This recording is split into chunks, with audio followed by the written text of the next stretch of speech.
det sker op i hjernen. Det handler altså om vores overbevisninger. Kan nogen af jer huske tilbage, da man sad på stranden med sine forældre og fik at vide, at man skal vente en halv time med at gå i vandet, når man har spist? Er nogen af jer, der har hørt det? Nu kommer jeg fra Jylland, højt op fra Vestjylland, der var det en time, man skulle vente. Så det er lokalt meget forskelligt.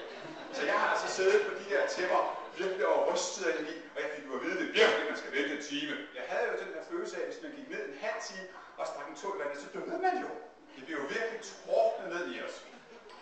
Når vi nu de sidste 8 år har kunnet bevise stik det modsatte. Altså ved forskning har vi kunnet bevise, at det er helt naturvidenskabeligt. Hvis du skal i koldt vand, så er det godt at have en høj forbrænding.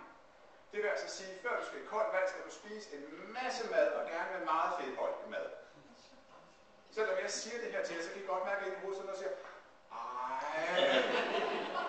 Og lidt på samme måde, som i vores hverdag, kan vi godt blive sådan lidt, ja, sådan plejer kernerne at stå her hos os. Det skal I så nok også få lært, ikke? Jeg vil på, at vi kan komme til at sidde fast i nogle vaner, som gør det ikke muligt for os at bruge vores energi optimalt. Det er det, vi lige skal have kigget en lille smule på. Vi skal altså med andre ord lave en afskedsreception for gamle overbevisninger. Den her kan jeg bruge mere. Fint. Jeg vil gå ind for psykologien, der sagde man indtil for cirka 100 år siden, at når man var blevet skizofren, så behandlingsteknikken var, så tog man manden op i en centrifuge, spændte ham fast med læderrem her ved armen og læderrem nede ved benene, og så slyngede man personen rundt i 4 til 8 timer om dagen, for at slynge den ene personlighed ud. Jeg vil på, vi ved lidt mere i dag. Vi ved lidt mere i dag. Ikke så meget, men med på.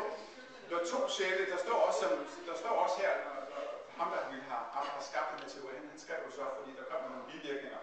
Så skrev han, at 2 sjæle i masser rives eller flås fra hinanden ses hyppige opkastninger. Men med på, så farligt er det at sidde fast i gamle overbevisninger.